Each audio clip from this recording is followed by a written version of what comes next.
Hello crafty friends, I'm Lien from Studio Kato and I'm so happy to be back on the Crafty Meraki YouTube channel with this clean and simple card, but done a little bit differently. I'm using pretty minimal supplies for this one. I'm just using the Laurel leaf die set by Crafty Meraki. I'm only using the smallest leaf die, and then I'm also using a nesting diamonds die set by Pinkfresh Studio. This coordinates with a hot foil plate die set for frames, but I'm not using that today. I die cut the diamond right from the center of a watercolor piece of cardstock and also from the front of a card base. So this is a window to the inside of the card. Now I haven't glued anything together yet. I am just going to work on this watercolor piece first. And I am just going to do that with ink smushing. I am using 4 different colors of ink, Pinkfresh Studio ink. If you use darker colors, you could get away with just using 3 ink cubes maybe, but just use a lot of water for the first layers of ink smushing and then less water to get more intense colors for the consecutive layers. Now, of course, you can do this before die cutting, but I didn't want to draw my guidelines to get that die cut right in the center on a piece of already colored cardstock because if I had to erase pencil lines on there, I might have rubbed away some of the color and I didn't want that.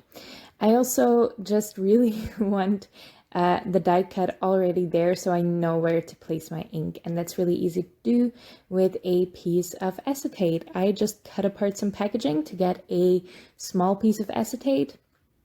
I smush that down into my inks. I'm using, like I said, 4 different ink cubes by Pinkfresh Studio. I will list those in the description below so you can check those out as well.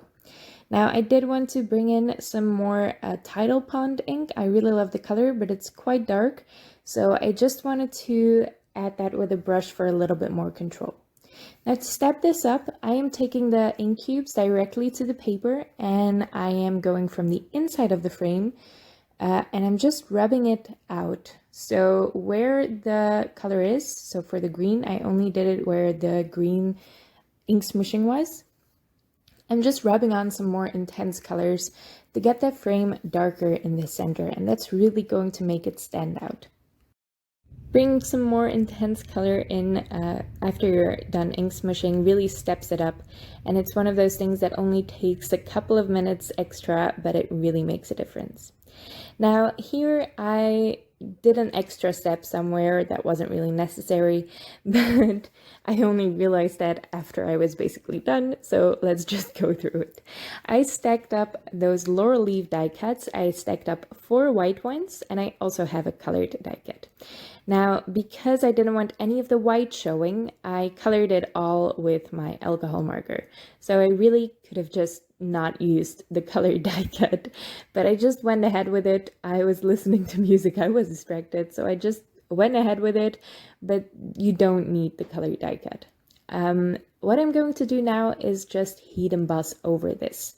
And I made sure that all of the edges were colored so that it really looks like not necessarily a metal piece of embellishment or something, which you can do with some metallic embossing powders, but I'm using embossing powders that have some color in it.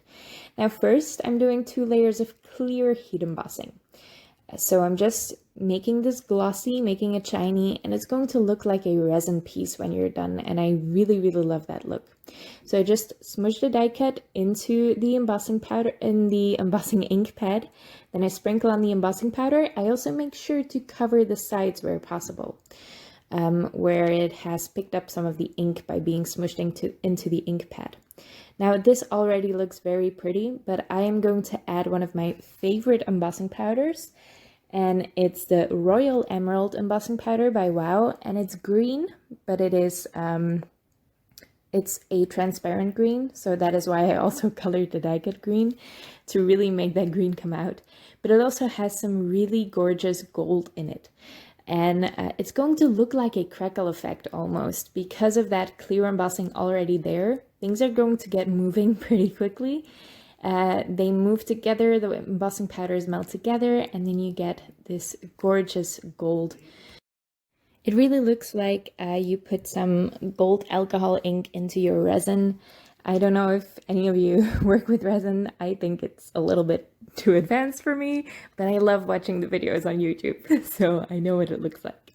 Now to put this card together, I just adhere the watercolor cardstock on top of my card base. It lines up perfectly because I used some guidelines to line up the die cut. And then I am going to adhere the leaf and a sentiment that I have pre-made on the inside of the card. So I'm just using some Nuvo Deluxe adhesive for that because, as it usually happens, I got some embossing powder on the back of this die cut. So it is, it's not porous anymore, it's a slick surface, and Barely Art Precision Craft Glue, which I use for the rest of this card, doesn't deal well with slick surfaces. So I'm making sure to use my Nuvo Deluxe adhesive here, so it's definitely adhered down strongly.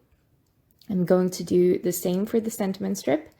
I'm just going to adhere that right on top of that leaf die, over that slick embossing powder. So again, I'm using the Nuvo Deluxe adhesive, so it's a strong glue on slick surfaces. Making sure to press that in place, and the Nuvo Deluxe adhesive also dries pretty quickly, so I'm not too worried about it moving around. To finish it off, I am using my favorite, these are probably my favorite, yeah, it's hard to choose, but these are a strong contender. This is the Prismatic Purple Meraki Sparkle Gems, and it's a color that you don't think you need, but I am using it on every card that has some green in it. It is really, really stunning. It's perfect for fall cards, these gems. They are purple, they're green, they're orange. They have so many beautiful autumn tones in them, and they really come out well with green on your cards. So this is my card for today, a pretty simple one. There's not too much going on, but because that die cut and the sentiment, some of the gems are adhered on the inside of the card instead of just the front card panel, it just makes it a little bit different and it makes it stand out. I also love that embossing trick of layering up the embossing powders to get that resin look or that molten metal look. I just really, really love embossing powders. They're one of my favorite things in card making, and they still look magical even after doing it for 5 years. I hope you liked my card for today. I hope you liked the video. You can find out all about the supplies in the description below. I hope you check those out. Thank you so much for watching, and I hope to see you next time.